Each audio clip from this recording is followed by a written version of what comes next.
Hi there, everyone. Welcome back to the short Vort for Parshat Mishpatim. We are going to read about a lot of mitzvot in this week's Parsha.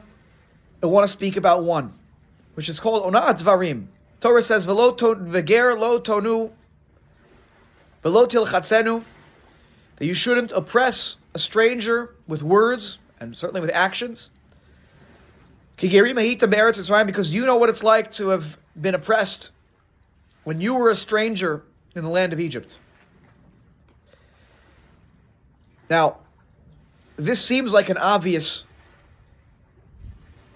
prohibition, not to say things that hurt people's feelings, particularly a person who, as Rashi points out, is a stranger to this neighborhood.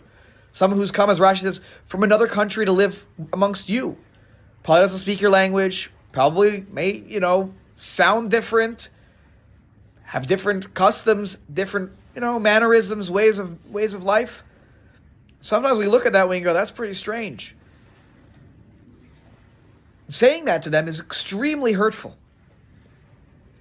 But I want to pick up on one lesson that Rashi says here in this spot. He quotes the phrase from our rabbis from the Gemara, Mum shebecha al tomar lechavercha.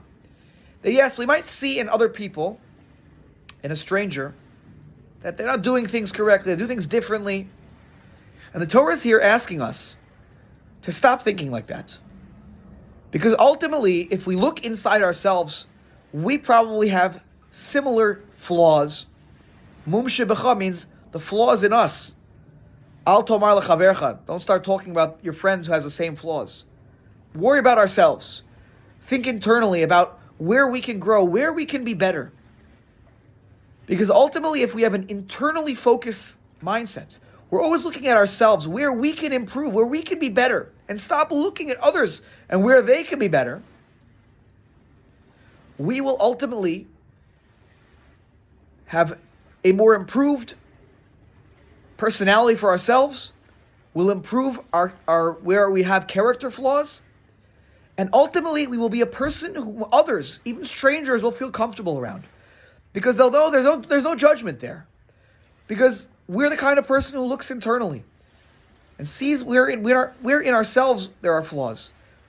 Maybe we share that with others and say, I'm not perfect and I'm working on this, or something I really have noticed about myself, and hey, any suggestions on how I can improve? We invite people not just to feel, not hurt by saying bad things to them, but when we have that kind of mindset, we invite other people to feel comfortable around us in a new place. When they've come from some strange, foreign country, strange land, nothing wrong with being from a strange country, talking about the word ger, being a foreigner, then they'll feel comfortable there. And I think ultimately this is the goal of the Torah. You understand what it was like to be new and not feel maybe necessarily welcome at a certain point in Egypt. And it's our job to make everyone feel welcome in our community, in the Jewish community more broadly, and more broadly in our community, our neighborhood beyond the Jewish community. People should feel welcome. They should feel not judged by us. And ultimately, we create bridges to make people feel welcome. Shabbat Shalom, everyone. See you in Shul.